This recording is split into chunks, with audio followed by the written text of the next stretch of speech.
Bonjour à toutes et à tous, et à tous ceux que je n'ai pas encore pu saluer. Merci, Monsieur Marézy, pour l'introduction et représenter la région Grand Est, qui est un de nos partenaires, évidemment, principal au sein de l'agence, mais j'aurai l'occasion de redétailler tout ça un petit peu plus tard. Merci, Grégory, aussi, pour le décor planté. Je vais évoquer aussi les collaborations qui sont mises en place avec le club cette année. Ça fait 1 an qu'on discute et on a déjà de belles réalisations sur le territoire. Donc, je vais commencer, alors ça ne sera pas du tout une conférence de macroéconomie et puis je ne vais rien vous apprendre au vu de la qualité de l'auditoire ce matin. On a un contexte économique global relativement imprévisible et tendu.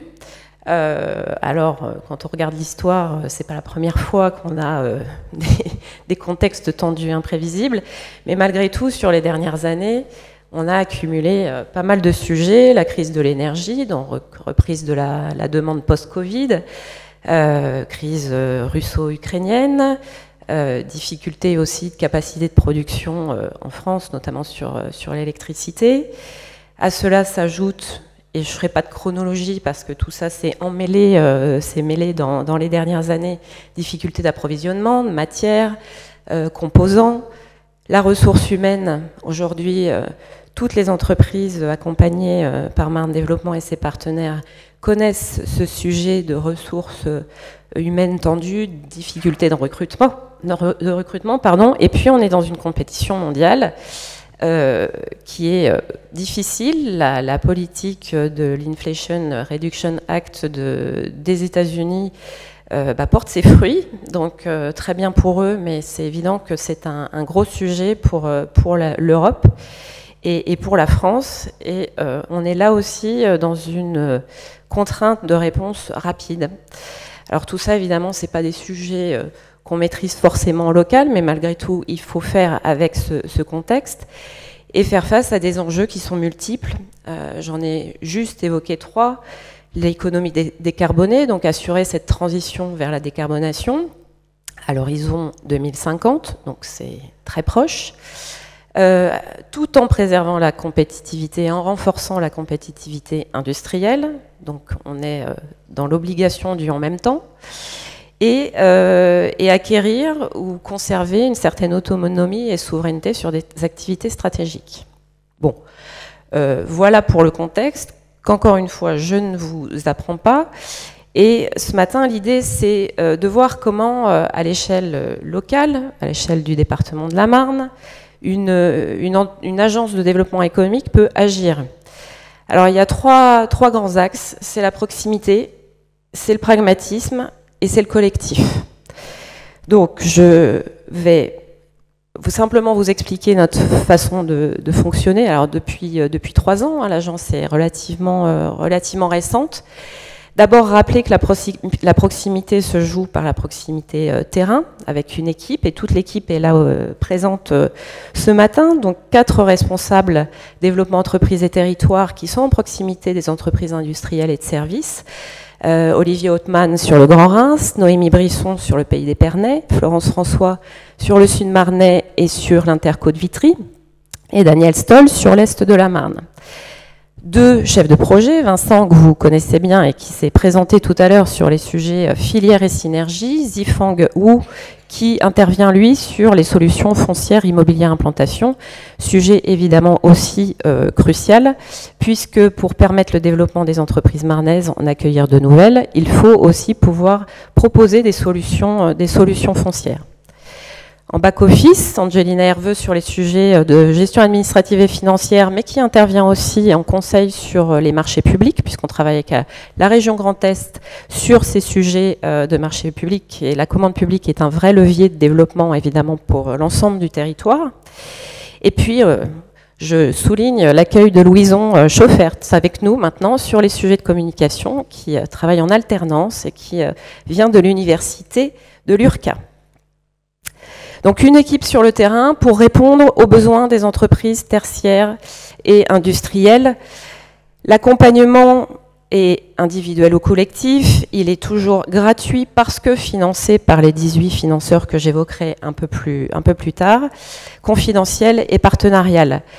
Je ne vais pas reprendre tous les sujets qui sont à l'écran, mais notre rôle, c'est vraiment d'avoir une connaissance fine de vos besoins, de vos projets à 360, et de nous débrouiller pour aller trouver les bonnes solutions dans l'écosystème existant. En 2022, pour Marne Développement, c'est 256 projets suivis.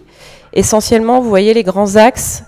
Le premier, c'est la recherche de locaux et de solutions donc foncières et immobilières.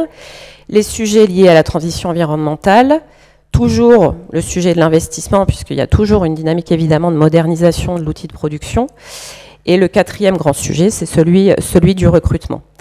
Mais vous avez à l'écran un petit peu tout le panel des sujets sur lesquels on peut vous aider.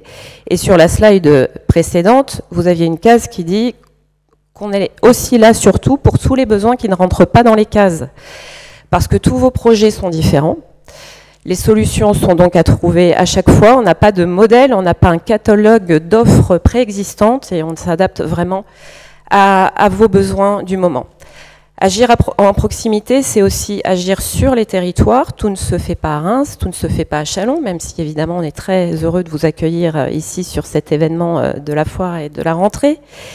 Mais nous avons à cœur évidemment d'amener l'information, d'amener les compétences sur les territoires en proximité des entreprises pour là aussi faciliter la vie des dirigeants, éviter les trajets trop longs. Donc on alterne, on a évidemment des webinaires, mais on tient évidemment à ce rythme d'événements territoriaux. Ensuite, l'enjeu, c'est d'agir collectivement. Alors collectivement, c'est évidemment avec nos financeurs et partenaires au quotidien.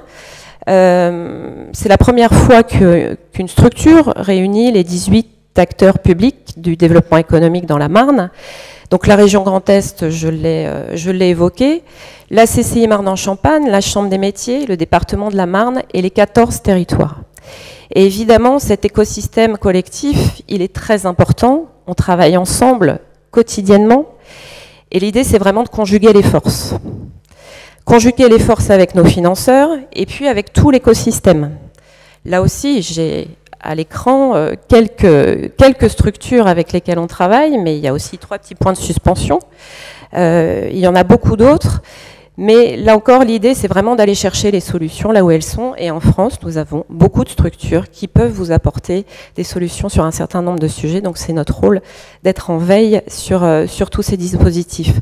Je souligne aussi que dans la région Grand Est, nous sommes un réseau de 9 agences de développement économique. Et que ce réseau-là aussi est important.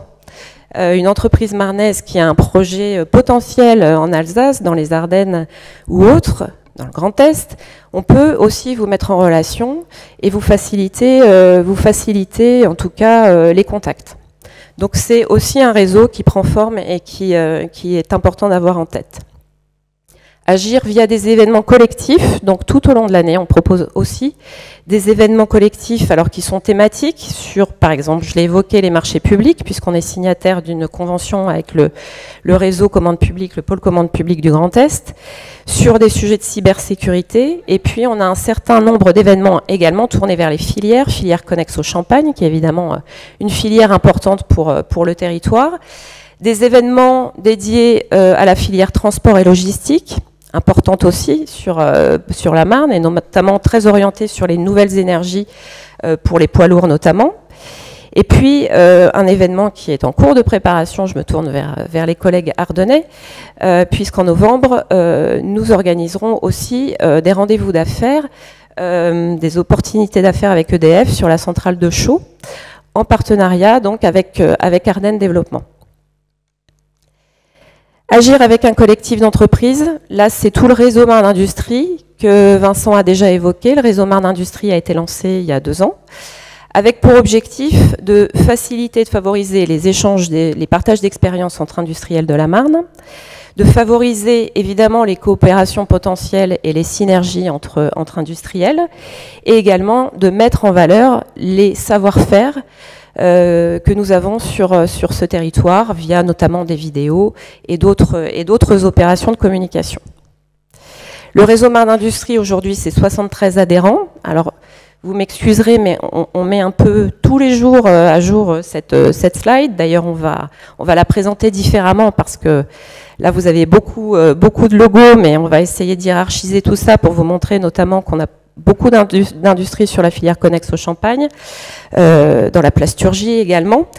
Mais une dynamique évidemment qui prend bien. Alors si vous n'êtes pas encore adhérent au réseau, c'est très simple. Vous pouvez vous adresser à l'équipe qui est là. C'est une adhésion gratuite. Vous nous autorisez simplement, entre guillemets, à utiliser votre logo. Mais si vous ne voulez pas, ce n'est pas une obligation.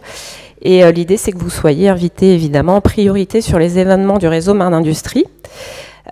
Puisque parfois, quand Vincent organise des club lignes notamment, le nombre de places est limité. Donc on priorise évidemment les adhérents.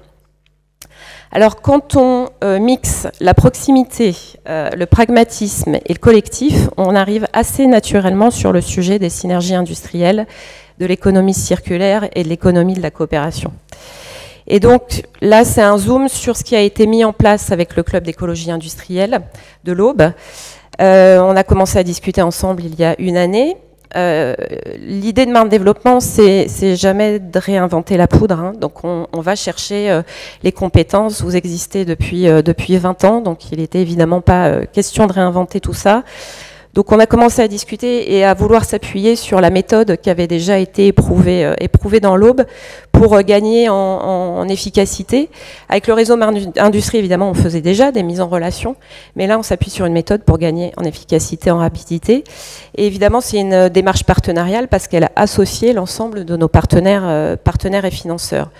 Le principe, Grégory, tu l'as évoqué, c'est de mutualiser, d'échanger des ressources, des matières, de l'énergie, des expertises, du foncier.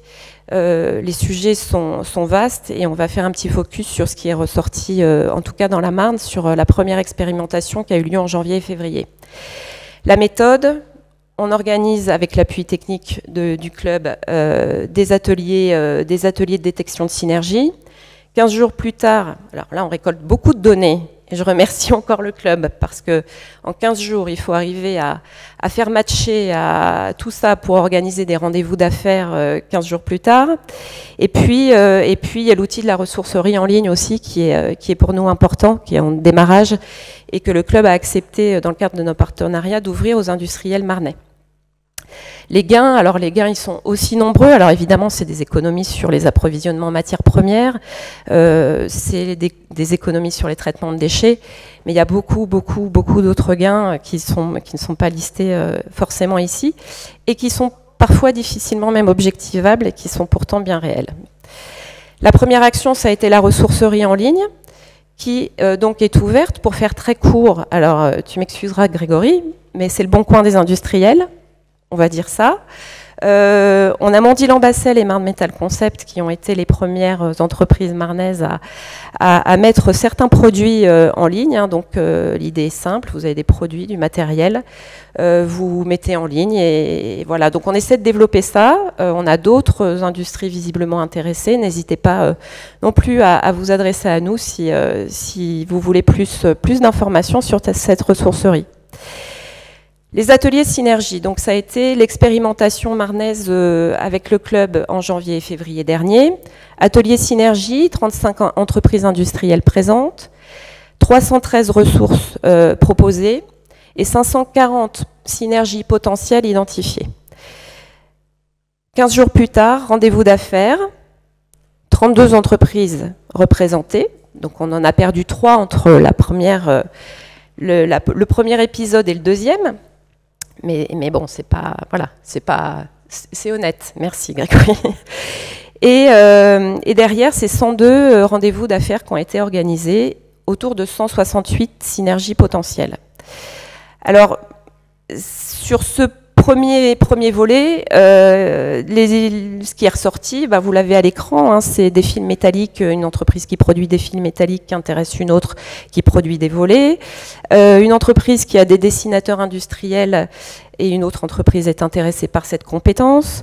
Ça peut être du matériel parce qu'une entreprise a des outils de détection à air comprimé, une autre justement en a besoin. Donc les synergies qui sont potentielles remontées ont été nombreuses. Donc vous avez à l'écran les logos des 32 entreprises représentées et des 12 facilitateurs. Hein, j'insiste encore, puisque l'idée c'est de mettre du collectif entre industriels, mais c'est aussi un collectif avec les acteurs du développement économique, nos partenaires, nos financeurs. Et un sujet qui est remonté aussi, c'est la synergie des mètres carrés, c'est-à-dire des entreprises, 11 entreprises qui ont proposé des offres de mètres carrés, fonciers immobiliers, et 8 entreprises qui ont fait des demandes de mètres carrés. Donc on s'y attendait sans s'y attendre forcément non plus à ce point-là, mais ça nous a permis d'identifier quand même des surfaces importantes, juste avec 11 entreprises qui ont fait des offres. Donc vous le verrez, évidemment, l'idée c'est de continuer ce travail-là, puisque le bilan au 7 septembre, c'est que sur toutes ces synergies identifiées, 24 projets ont été abandonnés, 3 projets sont en sommeil, 18 projets sont en cours et 6 sont aboutis. Je tiens à saluer le suivi qui est assuré par toute l'équipe de Marne Développement, parce qu'évidemment, derrière l'idée, une fois que les ateliers sont réalisés, les rendez-vous d'affaires, alors évidemment, il y a des business qui se font entre entreprises et on n'a pas du tout à être autour de la table, et c'est normal. Mais pour nous, c'est important de savoir ce qui s'est fait, et sur certaines synergies, on peut évidemment aussi amener à apporter un coup de main pour que ça puisse se faire. Et ça, c'est le rôle évidemment des collaborateurs de Marne Développement et des partenaires également. Sur les projets aboutis, échange de biens, une entreprise qui récupère une trentaine de fûts d'une autre entreprise industrielle qui veut s'en débarrasser. C'est de la sous-traitance et de la fourniture de matières. Et c'est 4 synergies sur des expertises. Donc une compétence QSE, par exemple, qui intéresse une autre entreprise, et le deal s'est fait. Donc aujourd'hui, c'est 6 projets aboutis. Alors vous voyez que l'entonnoir, il est, on va dire, assez évident. On détecte beaucoup de projets et au final, ce qui se réalise peut paraître un peu anecdotique, mais il ne l'est pas. Alors Grégory, tu n'as pas parlé du taux de réalisation en fait, des projets. On est autour de 2% entre l'identification des projets et puis la réalisation. On n'est pas dans un concours, c'est vraiment pas l'objectif de faire du chiffre, c'est que les liens se créent. Dans les projets en cours, on a une synergie matière-énergie, c'est-à-dire que un industriel qui a des déchets de pâtes alimentaires peut intéresser par exemple un méthaniseur. Donc tout ça est en cours de vérification et de discussion. Et une synergie des mètres carrés, puisque je vous disais que ça nous a permis d'identifier des ressources foncières, et en l'occurrence des mètres carrés détenus par un industriel pourraient intéresser un investisseur exogène. Donc là aussi, les discussions sont en cours. Les mises en relation sont assez nombreuses, et ce que j'évoquais, c'est toute la dimension non objectivable, tout ce qu'on ne peut pas mesurer. Et tous ces échanges créés, évidemment, rentrent dans ce non objectivable, mais très important. L'idée, encore une fois, c'est que les échanges entre entreprises industrielles se fassent sans forcément les acteurs du développement économique autour de la table. Donc nous, on est vraiment là pour accélérer et favoriser ces contacts. La suite, alors c'est évidemment de poursuivre le suivi des synergies et des projets identifiés. C'est d'organiser la récurrence annuelle de la démarche. Donc on se dit que c'est un bon rythme finalement de se donner rendez-vous en début d'année pour relancer ces ateliers et ces rendez-vous d'affaires. Là, c'est aussi évidemment en discussion en cours avec la région Grand Est, hein, puisque l'idée, c'est pas que Marne Développement fasse seul dans son coin des opérations d'écologie industrielle territoriale. Une réunion a lieu bientôt sur ce sujet-là avec l'ensemble des acteurs pour voir comment, évidemment, collectivement, on peut là encore conjuguer les forces et être meilleur et plus efficace. Poursuivre l'identification des surfaces détenues par les entreprises. Ça, c'est aussi une commande de la région Grand Est et Franck Leroy y est très attentif. Hein. Franck Leroy qui est aussi le vice-président de Marne Développement. On va lancer une enquête là sur le mois de septembre pour poursuivre cette identification, puisque nous sommes en manque de foncier. Nous avons l'obligation d'optimiser cette ressource avec le ZAN qui se met en place. Et on se rend compte que beaucoup d'entreprises, évidemment, qui avaient fait des réserves foncières, qui aujourd'hui ne les utilisent pas, au vu du contexte conjoncturel, ça devient une ressource potentielle pour d'autres. Et puis, le dernier point, c'est de développer les audits croisés du réseau Marne Industrie, c'est de développer les synergies expertise. Comme je vous disais, les compétences qui intéressent une entreprise sont une grande part des synergies qui ont été identifiées. Et donc, c'est au mois de novembre, le 28 novembre, donc Axon Cable, qui accueillera quelques experts en QSE pour la première expérimentation de ces audits croisés. Donc nous aurons certainement d'autres épisodes. Donc la Marne est en marche, Marne Développement est en marche sur ces sujets-là avec l'ensemble de ses partenaires, et les entreprises le sont évidemment. Et donc je voulais remercier en tout cas Axon, Muance, Knorr-Bremse d'être là ce matin pour aussi témoigner de tout ce qu'ils ont mis en place dans leurs entreprises sur ces sujets et beaucoup d'autres. Voilà, merci beaucoup.